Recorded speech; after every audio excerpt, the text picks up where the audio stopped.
Hi friends, இன்றைக்கி நான் எதை பற்றி பேச போகிறேன்னு பார்த்தீங்கன்னா ஆட்டோ. உங்களுக்கே தெரியும், ஆட்டோ ஸ்டாண்டு இல்லாத இடமே கிடையாது. நான் ஒரு ஹாஸ்பிட்டல் போய்ட்டு ரிட்டர்ன் வந்தேன்.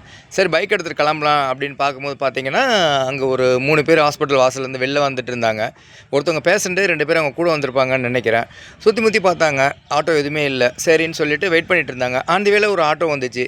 அந்த ஆட்டோ மடக்கி அதில் ஏறினாங்க. சரின்னு சொல்லிட்டு அந்த ஆட்டோக்காரர் சுற்றி முற்றி பார்த்தாரு. ஸ்டாண்டில் எந்த ஆட்டோவும் இல்லை அப்படின்னு தெரிஞ்ச உடனே அவர் ஆட்டோவை மூவ் பண்ணார். எங்கேருந்து தான் ஒரு ஆட்டோ வந்துச்சுன்னு தெரில. அப்படி ஒரு மின்னல் வேகத்தில் வந்து சர்ன்னு அந்த ஆட்டோவுக்கு முன்னாடி கொண்டாந்து ஆட்டோவை போட்டுட்டு அந்த ஆட்டோக்காரர்கிட்ட பிரச்சனை பண்ணுறாப்புல. இது வந்து என்னோடய ஸ்டாண்டு தெரியும்ல, இன்னும் இங்கே வந்து ஏற்றிட்டு இருக்கீங்க, அதெல்லாம் ஏற்றக்கூடாது அப்படின்னு கண்ணா முன்னாடி சண்டை போட்டுட்டு பிரச்சனை பண்ணிட்டு இருக்காரு. அப்போ அந்த ஆட்டோக்காரர் சொல்கிறாரு, நான் எந்த ஸ்டாண்ட்லையுமே வந்து நான் இது மாதிரிலாம் ஏற்ற மாட்டேனே, இங்கே ஸ்டாண்டில் பார்த்தேன் எந்த வண்டியுமே இல்லை, இவங்க வேறு பேஷண்ட்டாக இருக்கிறதுனால எமர்ஜென்சிங்கிறதுனால நான் ஏற்றினேன், இல்லைன்னா நான்லாம் ஏற்ற மாட்டேன் அப்படின்னோன்னு அவர் பிரச்சனை பண்ணி அவங்க 2 பேரையும், அவங்க 3 பேரையும் வந்து அவங்க ஆட்டோவில் ஏற்றிட்டு அவர் கிளம்பிட்டார்.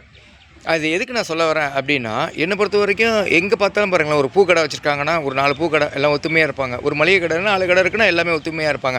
ஆனால் ஆட்டோக்காரங்களை நான் பார்த்துருக்கேன், அவங்க யாருமே ஒத்துமையாக இருந்தால் நான் பார்த்ததே கிடையாது. ஏன்னா நீங்கள் எங்கே பார்த்தாலும் ஸ்டாண்டு வச்சுருப்பீங்க அப்படிங்கிறதுல ஆண்டி வேலை வந்து ஏற்றக்கூடாது அப்படிங்கிறதுன்னு கிடையாது. என்ன புரியுதா? அதேமாரி வந்து அவங்க உங்கள் ஸ்டாண்டில் வண்டி நிற்கும் போது அவங்க நிப்பாட்டி ஏற்றிட்டு போனால் தப்பு. உங்கள் ஸ்டாண்டில் வண்டி இல்லை, ஒரு எமர்ஜென்சி அப்படின்னும் போது அவங்க நிப்பாட்டி ஏற்றிட்டு போகிறாங்கன்னா இது ஒரு தப்பே கிடையாது.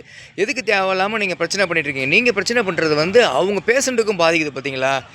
அதான் எனக்கு ரொம்ப மனவேதனையாக இருந்துச்சு. அதுக்காக தான் இந்த பதிவே போடுறேன். இந்த பதிவை பார்த்துட்டு இதுக்கப்புறமாச்சும் இந்த பதிவை பார்க்குறவங்க, ஆட்டோக்காரவங்க தயவுசெய்து எல்லாமே ஒத்துமையாக இருந்து வர்ற பாசஞ்சரை டென்ஷன் ஆக்காமல் சந்தோஷமாக கொண்டு போய் விடுங்க. ஓகே ஃப்ரெண்ட்ஸ், பாய்.